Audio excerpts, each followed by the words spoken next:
Ramnagar Jim Corbett national park से एक video viral हो रहा है। जी हाँ, जिम कॉर्बेट पार्क में एक टाइगर द्वारा एक हिरण को अपने मुंह में दबोचकर सड़क पार कर जंगल की ओर जाता देखा जा रहा है। इस वीडियो को जंगल सफारी पर जा रहे पर्यटकों व जिप्सी चालकों ने अपने कैमरे में कैद कर लिया। अब ये वीडियो सोशल मीडिया में तेजी से वायरल हो रहा है। आपको बता दें कि इस वीडियो में पर्यटकों की जिप्सियां लाइन में खड़ी हैं और उसी समय ये टाइगर शिकार करते हुए देखा गया है, जिसके बाद वहां खड़े पर्यटक रोमांचित हो गए। वहीं कॉर्बेट पार्क के वार्डन अमित ग्वासाकोटी की माने तो उन्होंने इसे एक अच्छा संकेत बताया है। उन्होंने कहा कि एक सामान्य सी प्रक्रिया है जो टाइगर की फूड चेन का हिस्सा है।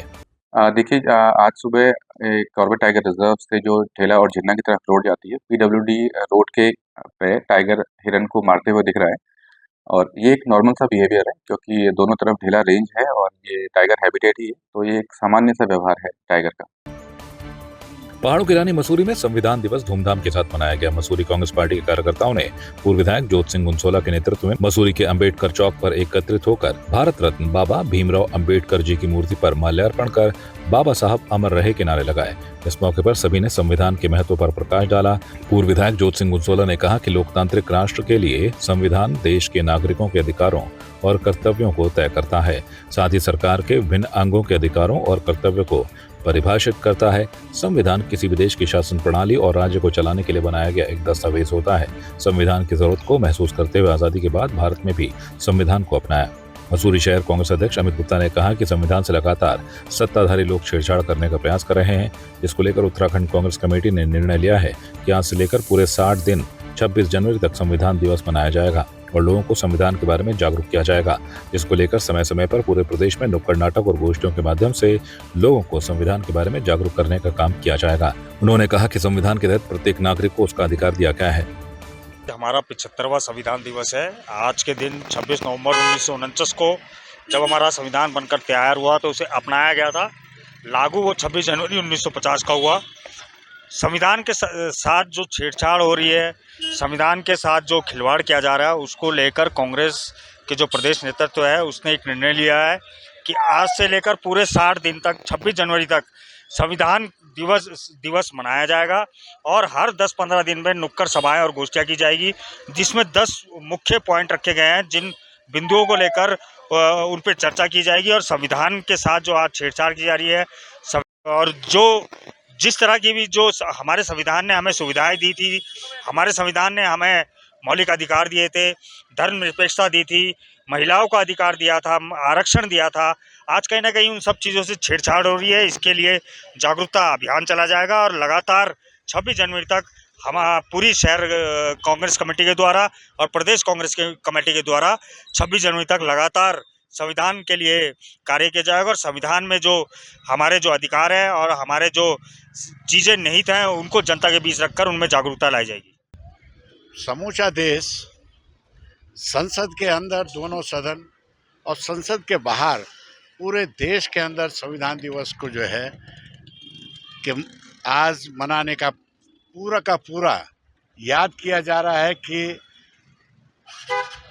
1949 के अंदर संविधान सभा ने संविधान समिति ने एक दस्तावेज तैयार किया।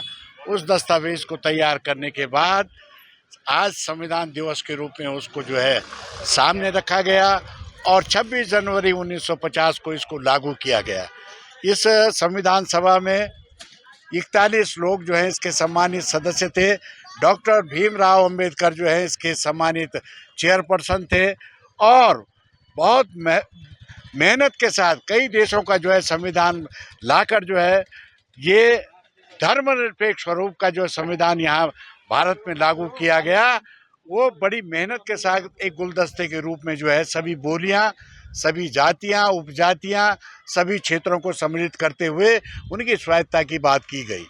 संविधान ही एक ऐसा दस्तावेज है जो देश की संसद को भी चलाता है और देश के बाहर पूरे देशवासियों को जो है अनेक राज्य सरकारों को और अन्य स्थानीय सरकारों को भी संचालित करता है। उसका अधिकार मात्र जो है संविधान प्रदत्त है। संविधान की कई धाराएं हैं, समय समय पर संविधान की धाराओं को जो है संशोधित किया जाता है। कई धाराएं ऐसी हैं, उदाहरण के लिए जो है 73वां संविधान संशोधन और 74वां संविधान संशोधन इसका एक प्रतीक है, जिसमें 33% नारियों को जो है घर गृहिणी से निकलकर जो है जनप्रतिनिधि कानून के तहत जो है उनको प्रतिनिधित्व करने का मौका दिया गया है।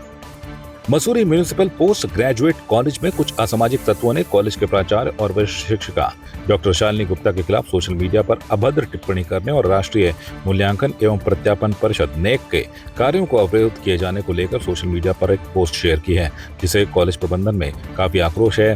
कॉलेज के प्राचार्य प्रोफेसर अनिल सिंह चौहान और वरिष्ठ शिक्षिका डॉक्टर शालिनी गुप्ता ने बताया कि सोशल मीडिया के माध्यम से पता लगा है कि किसी कारण कसाना नाम के व्यक्ति ने कॉलेज के प्राचार्य और शालिनी गुप्ता पर राष्ट्रीय मूल्यांकन एवं प्रत्यायन परिषद के कार्यों को पूरा करने को लेकर शिक्षकों और कर्मचारियों के उत्पीड़न के साथ कई गंभीर आरोप लगाए हैं। उन्होंने कहा कि राष्ट्रीय मूल्यांकन एवं प्रत्यायन परिषद नैक को लेकर मसूरी एमपीजी कॉलेज ने IIQ, SSR और DVB के कार्यों को सफलतापूर्वक कर लिया है। उन्होंने कहा कि 27 दिसंबर को नैक प्रेयर टीम के प्रतिनिधि का कॉलेज दौरा है, जिसको लेकर कॉलेज का समस्त स्टाफ एकजुटता के साथ कार्य कर रहा है, लेकिन कुछ असामाजिक तत्व नेट के कार्यों को बाधित करने का प्रयास कर रहे हैं। सोशल मीडिया में कॉलेज और शिक्षकों के खिलाफ की गई अभद्र टिप्पणियों को लेकर उन्होंने IT सेल मसूरी कोतवाली व स्थानीय प्रशासन से शिकायत कर असामाजिक तत्वों के खिलाफ कार्रवाई की मांग की है। अभी मेरे नॉलेज में अभी आया, फेसबुक को देख करके मुझे किसी ने भेजी तेरी पोस्ट कि उसमें मेरा नाम लेकर के लिखा जा रहा है कि हम लोगों से ज़बरदस्ती काम करा रहे हैं नैक के नाम पर और उत्पीड़न कर रहे हैं उनका। यह बिल्कुल एक गलत बात है। हमने किसी से ज़बरदस्ती काम नहीं कराया। महाविद्यालय को जो काम कर रहे हैं ये पूरे महाविद्यालय परिवार के लिए और स्थानीय छात्र छात्राओं के लिए हो रहा है। नैक एक राष्ट्र ये पूरे ऑल ओवर इंडिया कराना कंपलसरी है। ये सिर्फ मसूरी में या हमारे कॉलेज में ही नहीं हो रहा है, पूरे उत्तराखंड में और पूरे भारत में कंपलसरी है। इसका सीधा सीधा असर हमारे महाविद्यालय की गुणवत्ता और हमारे जो स्टूडेंट जो पढ़ रहे हैं, हमारे जो स्थानीय छात्र हैं, उनके भविष्य से संबंधित है। तो जो नैक प्रक्रिया चल रही है ये हमारे इस भविष्य से संबंधित है। किंतु बहुत ही दुर्भाग्यपूर्ण बात है कि किसी व्यक्ति ने, कोई करण कसाना नाम के व्यक्ति हैं, जो ट्रूथ ऑफ मसूरी वाले अकाउंट में उन्होंने एक बेहद भ्रामक और जानबूझ के अपमान करने वाली या जो है आपको बदनाम करने वाली न्यूज़ मेरा नाम लिख करके डाली है, जिसका मैं आपके चैनल के माध्यम से कहती हूँ कि मैं इसकी रिपोर्ट फेसबुक पे मैं ऑलरेडी कर चुकी हूँ, साइबर क्राइम में और यहाँ लोकल पुलिस थाने में करूँगी, क्योंकि इस तरह से महाविद्यालय की छवि को, मेरी ना सिर्फ मेरी बल्कि महाविद्यालय की छवि को भी हानि पहुँचाई जा रही है। सोशल मीडिया के माध्यम से हमें अवगत हुआ है कि किसी करण कसाना नाम के व्यक्ति ने हमारे ऊपर एक आरोप लगाए हैं और डॉक्टर शालिनी गुप्ता का भी नाम लिया है, जो कि ये हमें हतोत्साहित करने की बात है।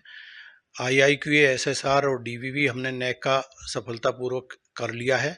26-27 दिसंबर को हमारी डेट सुनिश्चित है, उसमें हम एकजुट होकर के लगे हुए हैं। लेकिन कुछ असामाजिक तत्व हैं जिन्होंने हमारे कार्य को बाधित करने का दुस्साहस किया है। हम इससे मैं चाहते हैं कि शासन प्रशासन से उचित कार्रवाई हो और ऐसे लोगों को कठोर से कठोर कार्रवाई की जानी चाहिए ताकि भविष्य में इसकी पुनरावृत्ति ना हो। हम एक सकारात्मक दृष्टिकोण के साथ में ये कार्य अपग्रेडेशन कॉलेज के लिए कर रहे हैं, जो कि हमारे लिए नितांत आवश्यक है। कल को आने वाले छात्रों के लिए ये हितकारी होगा। हम नैक के UGC के ट्रैक पे होंगे और हमें वो सुविधाएँ मिल सकेंगी। अदरवाइज़ हमारी डिग्री इनवैलिड हो जाएगी, हमारी मान्यता ख़त्म हो जाएगी, हम लोगों की सैलरी बाधित हो जाएगी। तो हम सकारात्मक दृष्टिकोण के साथ इसमें लगे हुए हैं। शासन प्रशासन से और आप लोगों से इसका दुष्प्रचार होना चाहिए, ये निंदनीय है और कठोर से कठोर कार्रवाई की आशा करते हैं। आपकी इस पर क्या राय है, हमें कमेंट कर जरूर बताएं। इसके साथ ही आप हमारे YouTube चैनल को सब्सक्राइब कीजिए। आप हमें Facebook, Instagram, Twitter पर फॉलो भी कर सकते हैं और संवाद 365 के साथ एक क्लिक में जुड़ने के लिए डाउनलोड कीजिए संवाद 365 ऐप।